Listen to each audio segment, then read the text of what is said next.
महागठबंधन की तरफ से भी ऑफ़र है और अच्छा बसपा सा भी हो सकता है और ये चर्चाएँ हाई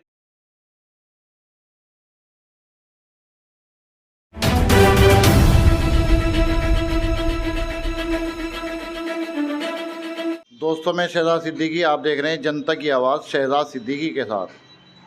MIM पार्टी का 66वां स्थापना दिवस आज मना रहे हैं।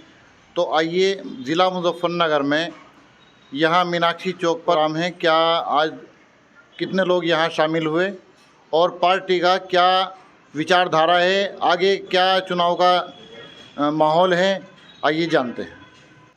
मैं नगर अध्यक्ष हाफिज़ ज़फ़र याब अली, MIM पार्टी मुजफ्फरनगर से। आज क्या प्रोग्राम है? आज हमारी पार्टी का 66वां स्थापना दिवस है।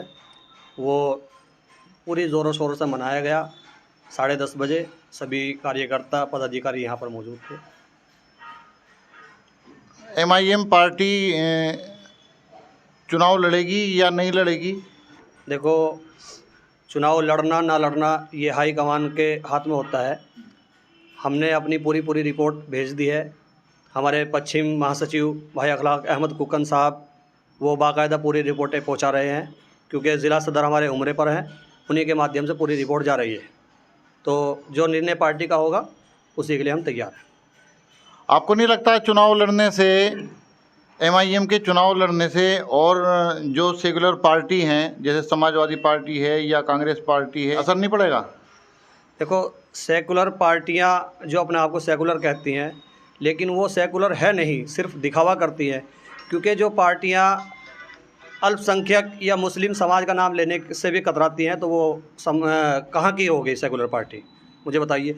और दूसरे समाज भी हैं, ऐसी बात नहीं है, तो वो कहाँ की पार्टी है? सेकुलर पार्टी तो यही पार्टी है।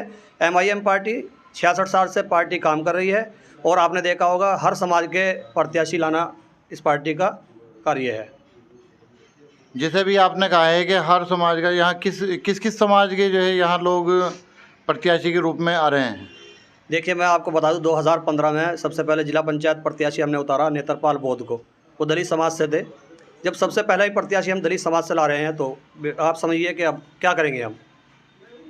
जैसे भी आपने कहा है कि दलित समाज से आप प्रत्याशी ला रहे हैं, लेकिन हमने देखा है यहाँ दलित समाज का कोई प्रोग्राम नहीं होता, ऐसा क्यों? नहीं, प्रोग्राम होते हैं, दलित समाज में भी हो जाते हैं। हम पूरे ज़िले में बाकायदा बराबर प्रोग्राम चलते रहते हैं। और सबसे पहले ही जो मैं बता रहा था आपको, उन्हें बहुत अच्छी खासी वोट दी गई थी दलित समाज से। चरथावल क्षेत्र से वो उन्हें चुनाव लड़ाया गया था, नेत्रपाल बौद्ध को। अब जैसे यहाँ मुजफ्फरनगर में चुनाव में किस प्रत्याशी को आप लाना चाह रहे हैं? देखो, कई प्रत्याशी के आवेदन बायोडाटा जा चुके हैं। हाई कमान जिसे सेलेक्ट करेगा और प्रत्याशी उतारेंगे। हो सकता है अभी गठबंधन की भी चर्चा तेज़ है, हो सकता है गठबंधन हो जाए। अगर गठबंधन होता है तो जैसे भी पार्टी का हाई कमान का आदेश होगा, हम उसके अनुसार काम करेंगे। गठबंधन किस पार्टियों से जो होने के उम्मीद है? देखो, महागठबंधन की तरफ से भी ऑफ़र है और अच्छा बसपा सा भी हो सकता है और ये चर्चाएँ हाई कमान के हाथ में हैं। जो सही असल जानकारी है वहाँ से मिलेगी। जी, मैं ज़िला मीडिया प्रभारी ऑल इंडिया मजलिस इत्तेहादुल मुस्लिमीन मोइनुद्दीन चांद। जी, क्या प्रोग्राम है? आज पार्टी का 66वां स्थापना दिवस है।